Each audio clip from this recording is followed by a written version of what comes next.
सभी साथियों को नमस्कार और उम्मीद है आप सभी अच्छे होंगे। और मेरे मित्र, जैसा कि आप सबों को मालूम है कि आपकी 12 लेवल एनटीपीसी की वैकेंसी की नोटिफिकेशन कल ही आउट हो चुकी थी। एक शॉर्ट नोटिस पे मैंने वीडियो बनाया था और उसमें मैंने आपको बताया भी था कि जैसे ही इसका डिटेल नोटिफिकेशन आ जाता है हम लोग सारे महत्वपूर्ण बिंदुओं की चर्चा कर लेंगे। तो मेरे मित्र, वीडियो डालने के 10-15 मिनट बाद ही डिटेल नोटिफिकेशन भी आरआरबी के वेबसाइट पे अवेलेबल हो गई। तो मैंने रात में आप सबों को वीडियो नहीं दिया क्योंकि शॉर्ट नोटिस के लिए आपको दिया ही था और कई सारे छात्र लगातार देख ही रहे होंगे वीडियो। लेकिन आज के इस वीडियो सेशन में हम लोग उन्हीं महत्वपूर्ण बिंदुओं की चर्चा करेंगे जो आपके एग्जाम के लिए उपयोगी है, आपके सिलेक्शन के लिए उपयोगी है।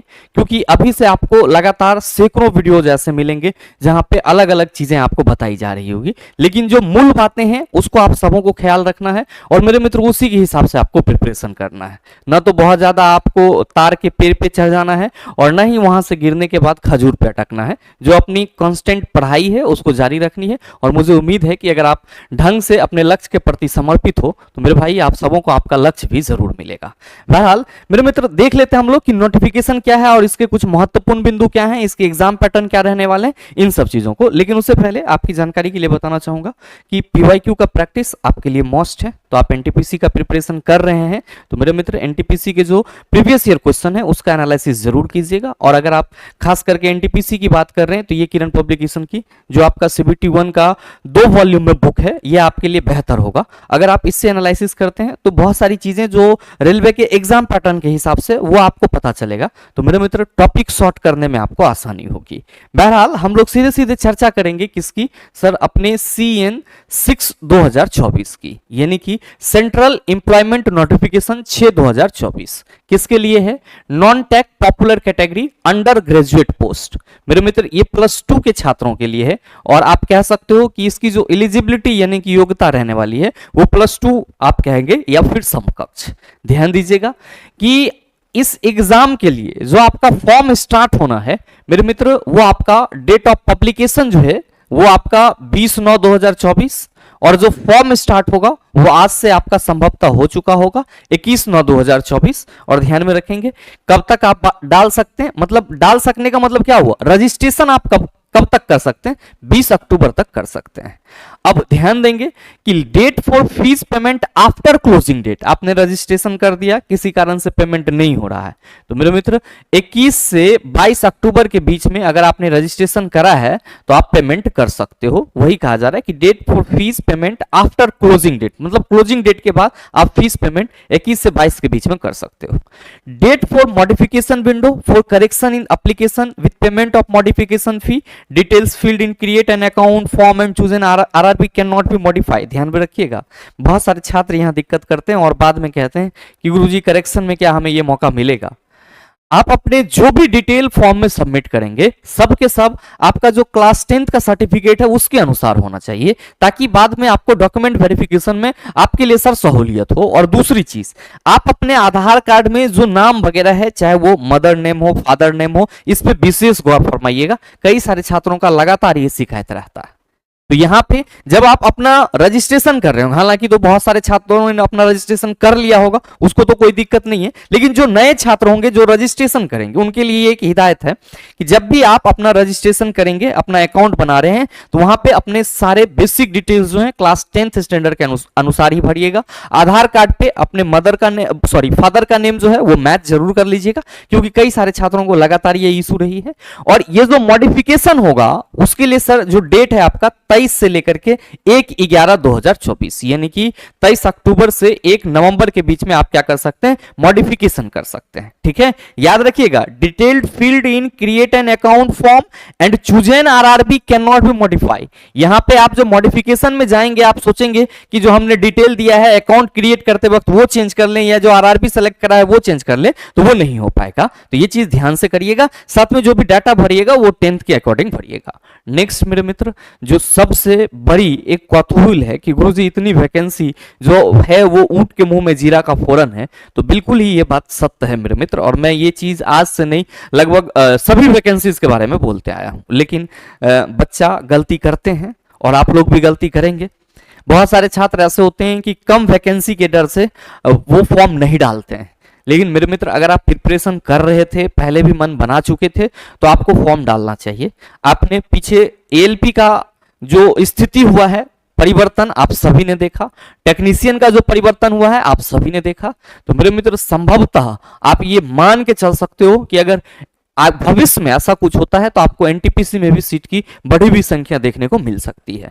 हाँ, बेशक यहाँ पे नंबर ऑफ सीट के लिए जो आपको नोटिफिकेशन दिया गया है वो बहुत ही कम है, लेकिन मेरे मित्र रेलवे का ये हमेशा से पैटर्न रहा है कम वैकेंसी दे करके बाद में वो क्या करते हैं वैकेंसी इंक्रीज करने का।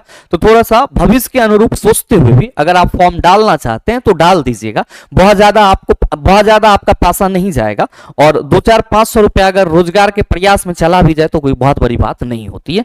तो बस ये हमारा जो है वो एक पॉजिटिव सेंस है। अब हमें मालूम है कि कई सारे छात्र होंगे ऐसे जो बुद्धिजीवी हैं, वो लिखेंगे कि वैकेंसी कम है, मास्टर का दुकान चलेगा, ये चलेगा, वो चलेगा, तो ये एक समझ से परे है, उनकी अपनी एक कैटेगरी है। लेकिन जो छात्र समझदार हैं वो कहीं ना कहीं अपनी कोशिश लगातार करेंगे। बहरहाल जो आपका पोस्ट है टोटल इस वैकेंसी में वो क्या है सर, 4 पोस्ट के लिए है, commercial cum ticket clerk, account clerk कम टाइपिस्ट, जूनियर क्लर्क कम टाइपिस्ट और ट्रेन क्लर्क, ये 4 पोस्ट हैं।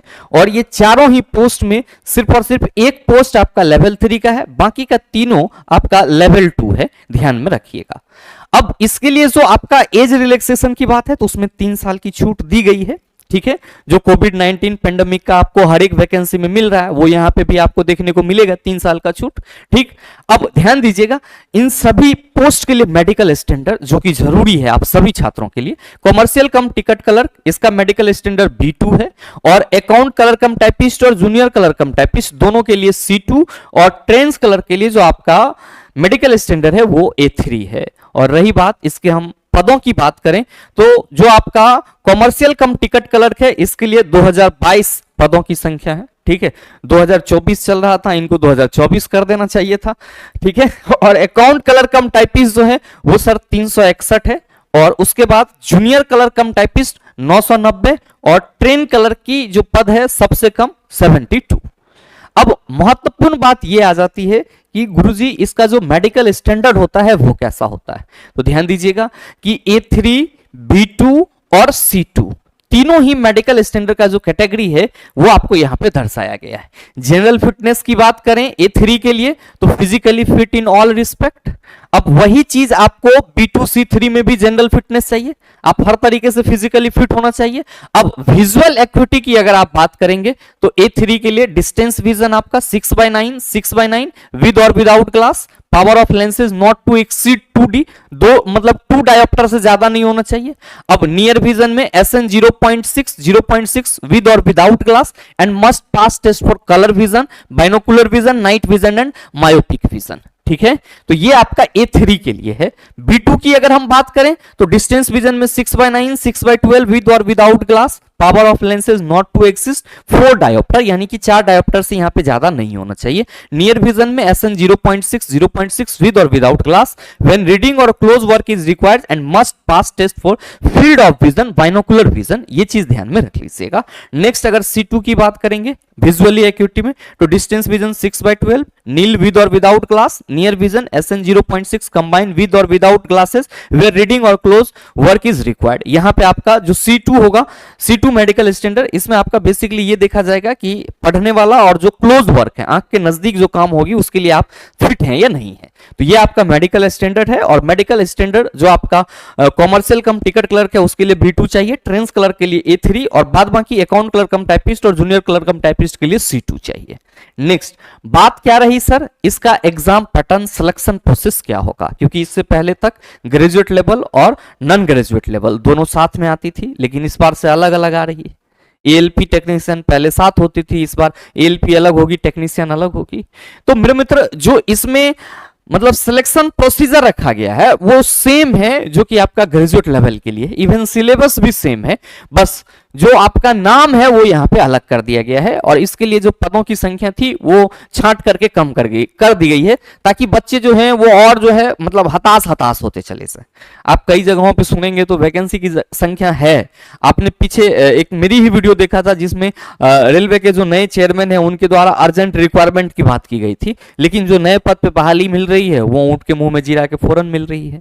बहरहाल अगर हम इसके सिलेक्शन प्रोसीजर की बात करेंगे चला तो 2 स्टेजेस आपको यहाँ पे भी देने हैं, पहला आपका CBT 1 और दूसरा आपका CBT 2। अब इसके बाद आपका सीबीटी 1 और सीबीटी 2 के बाद टीएसटी यानी कि टाइपिंग स्किल टेस्ट भी है। ध्यान दीजिएगा कि टाइपिंग स्किल टेस्ट किसके लिए होगा, account clerk cum typist and junior clerk cum typist के लिए। Subsequently there will be document verification and medical examination, उसके बाद आपका डॉक्यूमेंट वेरिफिकेशन और मेडिकल एग्जामिनेशन होगा। अब कह रहा है कि for commercial cum ticket clerk and trains clerk there will be 2 stage CB2 followed by document verification and medical examination. जो कॉमर्शियल कम टिकट क्लर्क होंगे और ट्रेन्स क्लर्क होंगे, इनके लिए सर CBT 1 और CBT 2, उसके बाद डॉक्यूमेंट वेरिफिकेशन और फिर मेडिकल एग्जाम होगा। अब ध्यान दीजिएगा कि यहां पे आपका जो शॉर्ट लिस्टिंग होंगे वेरियस स्टेज के लिए, तो RRB wise short listing of candidate for second stage CB2 shawl be done at the rate of 15 times. मतलब जितनी वैकेंसी है 3445 वैकेंसी है, तो इसका 15 गुना वो CBT 2 को क्वालिफाई करेंगे और CBT 2 का 8 गुना जो है वो सर आपका टाइपिंग स्किल टेस्ट के लिए क्वालिफाई करेंगे। तो आप ये मान के चल सकते हो कि जो वैकेंसी है उसका 15 गुना आपका सर CBT 2 क्वालिफाई करेगा, और उसमें से सर जिनका टाइपिंग स्किल टेस्ट वाला पोस्ट है उनमें से 8 गुना वो जो है टाइपिंग स्किल टेस्ट के लिए लेंगे, और फिर आपको मालूम है कि वैकेंसी की संख्या के हिसाब से वो क्या करेंगे सर, उसको हटाने की कोशिश करेंगे। बहरहाल जो आपका पैटर्न रहने वाला है आप यहां पे देखेंगे तो सेम चीज है। 90 मिनट CBT 1 के लिए आपको दी जाएगी। First stage computer based, general awareness के 40 क्वेश्चन, मैथमेटिक्स के 30 क्वेश्चन, रीजनिंग के 30 question, total number of question आपका 100 होगा। जो सर फिजिकली PWBD कैंडिडेट्स हैं उसके लिए 120 मिनट का समय दिया जाएगा। और यहां पे कहा जा रहा है कि common for all notified of this CN 5/2024, मतलब क्या कि 5/2024 में जो आपका CBT 1 और CBT 2 का पूरा एग्जाम पैटर्न और सिलेबस मॉडिफाई है, उसी के हिसाब से आपका इसका भी रहने वाला है। अगर आप थोड़ा सा तसल्ली के लिए सिलेबस देखते हैं तो मेरे मित्र सेम चीजें हैं, मैथमेटिक्स, रीजनिंग, जनरल अवेयरनेस, सारी चीजें आपका सेम है CBT 1 के लिए। अब इसी तरीके से अगर हम बात करें CBT 2 के लिए, तो यहां पे भी ग्रेजुएट लेवल की तरह सर एग्जाम ड्यूरेशन जो है वो 90 मिनट किया गया है, जबकि सर इस 90 मिनट में आपको टोटल 120 सवाल सॉल्व करने हैं। सर जिस तरह से ग्रेजुएट लेवल के CBT 2 में आपको जनरल अवेयरनेस में 10 सवाल बढ़ाए गए तो 50 हुआ, तो यहां पे भी 10 सवाल, यहां पे 5 सवाल, यहां पे 5 सवाल, तो ये टोटल आपका 120 सवाल हो जाता है। ध्यान रखिएगा कि एग्जाम पैटर्न की अगर बात करें तो वो आपका रहेगा, और सिलेबस भी आपका सेम है जो कि आपका CBT 1 और CBT 2 का है, और जो मैंने आपके साथ ग्रेजुएट लेवल के लिए चर्चा करा है। तो एग्जाम पैटर्न अगर आप ग्रेजुएट लेवल का भरे हैं और उसके बाद सर अंडर ग्रेजुएट भी भर रहे हैं तो आपको अलग से तैयारी करने की कोई जरूरत नहीं है, याद रखिएगा ये चीज। तो जो भी छात्र ग्रेजुएट और अंडर ग्रेजुएट दोनों भर रहे हैं उनको अलग से तैयारी करने की कोई जरूरत नहीं है। एक बार तैयारी करेंगे उसी में मेरे मित्र आपका दोनों एग्जाम हो जाएगा, और जो छात्र सिर्फ और सिर्फ अंडर ग्रेजुएट के लिए अप्लाई करेंगे उनको तो मेरे मित्र तैयारी मस्ट हो जाएगा। बहरहाल जो सबसे बड़ी आपका मतलब कह सकते हो कि एक समस्या है छात्रों के बीच में कि गुरुजी किस में टाइपिंग होगी किस में नहीं होगी, तो याद रखिएगा कि commercial cum ticket clerk sir इसके लिए CBT 1 सभी पोस्ट के लिए कॉमन होगा, CBT 2 भी सभी के लिए कॉमन होगा, और मेरे मित्र कॉमर्शियल कम टिकट क्लर्क और ट्रेन क्लर्क को छोड़ करके बाकी अकाउंट कलर कम टाइपिस्ट और जूनियर कलर कम टाइपिस्ट दोनों के लिए ही आपको TST टाइपिंग स्किल टेस्ट देना होगा। तो ये चीज ध्यान में रखिएगा कि सभी पदों के लिए आपका CBT 1 और CBT 2 समान रहने वाला है, लेकिन टाइपिंग स्किल टेस्ट क्या होगा, तो आप कहेंगे कॉमर्शियल कम टिकट क्लर्क और ट्रेन क्लर्क का नहीं होगा, बाकी दोनों का होगा। बहरहाल मेरे मित्र जो आप सबों की एक सबसे बड़ी समस्या कि गुरुजी पदों की संख्या क्या रहने वाली है, तो ये कहीं ना कहीं ये डाटा आप सबों को निराश करेगी, लेकिन फिर भी मेरे मित्र जो वैकेंसी निकली है वो आपका कुछ इसी तरीके से है। आप सभी देख पा रहे होंगे कि एक दो अगर जोन को छोड़ दिया जाए तो बाकी के ऐसे कोई भी जोन नहीं है जहां पे पदों की संख्या 150 के पार भी हो, मतलब सॉरी 150 कह रहे हैं 400 के पार भी हो। मेरे मित्र अहमदाबाद में कुल पदों की संख्या 210 है, अजमेर में 71, बेंगलुरु में 60, भोपाल 58, मतलब कह रहे हो कि एकदम नाक कटाने वाला काम हो रहा है। बिलासपुर में 152, चंडीगढ़ में 247, चेन्नई में 194, गोरखपुर 120, गुवाहाटी 175, जम्मू कश्मीर 147, कोलकाता 452, मालदा 12, मुंबई 699, मुजफ्फरपुर 68, पटना में सर 16। यहां पे सर अगर आप भरते हैं तो घटना होना संभव है, ये बात याद रखिएगा। प्रयागराज में 389, रांची में 76, सिकंदराबाद 89, सिलीगुड़ी 42 और तिरुवनंतपुरम में 112 पद हैं। और मेरे मित्र आप सभी ये अंदाजा लगा सकते हैं कि जो लड़की की संख्या होगी, छात्रों की संख्या होगी एग्जाम देने की, वो कितनी ज्यादा होगी और वो किस हिसाब से अपने भविष्य के लिए इस पे जद्दोजहद करेंगे। लेकिन मेरे मित्र अगर आप इन सभी चीजों में एक चीज पॉजिटिव माने तो वो ये है कि रेलवे के तरफ से जितनी भी वैकेंसियां आपको देखने को मिली है, पदों की संख्या कुछ भी हो, अगर छात्र पढ़ रहे होंगे तो वैसे सभी छात्र जो तैयारी कर रहे हैं कहीं ना कहीं उनका सिलेक्शन श्योर होगा। अब रही बात सर हम मतलब तुष्टिकरण वाला बात कर रहे हैं, राजनीतिक बात कर रहे हैं, मुद्दा कर रहे हैं, ये कर रहे हैं, वो कर रहे हैं, तो उसमें पढ़ाई नहीं होती है। ठीक है, अब आप सबों को मालूम है कि देश का प्रतिष्ठित एग्जाम यूपीएससी होता है। अब यूपीएससी के लिए आप सबों को मालूम है कि बहुत सारे छात्र होते हैं जो प्रिपेयर कर रहे होते हैं, लेकिन उसकी वैकेंसी कितनी निकलती है, लेकिन फिर भी लोग संतुष्ट हैं। तो मेरे मित्र कहीं ना कहीं रेलवे एक तरह से खराब नीति अपना ही रही है। दूसरा, हम सबको इसके साथ खराब नीति अगर अपनाना शुरू कर दी अगर हम लोगों ने, तो मेरे मित्र रेलवे का कुछ नहीं होगा, हम लोग का काफी कुछ हो जाएगा। क्योंकि अगर हमारे अंदर टैलेंट होगी तो हम पढ़ के जरूर कुछ कर लेंगे, और अगर टैलेंट नहीं होंगी तो बस हम यही करते रहेंगे कि मतलब फलानी चीजें गलत है, चिलानी चीजें गलत है, ये हमारे साथ नहीं हुआ, हमारे पास ये मौका नहीं मिला, तो ये फिर एक क्या हो जाती है, तो सर टालने वाली बातें हो जाती है।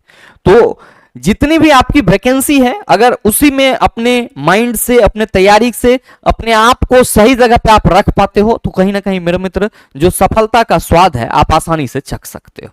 बहरहाल अगर हम इन सभी जोनों में किसकी बात करें सर, बात करें कि टॉप वैकेंसी किस में है, तो मेरे मित्र टॉप वैकेंसी में अगर आप लिस्ट करोगे मेरे हिसाब से तो मुंबई में 699 है, इसको पहले नंबर पे रखिए। कोलकाता में 452 है, दूसरे नंबर पे रखिए। और प्रयागराज में आपका 389 है, इसको तीसरे नंबर पे रखिए। और मेरे मित्र बाद बाकी के जो हैं वो ठीक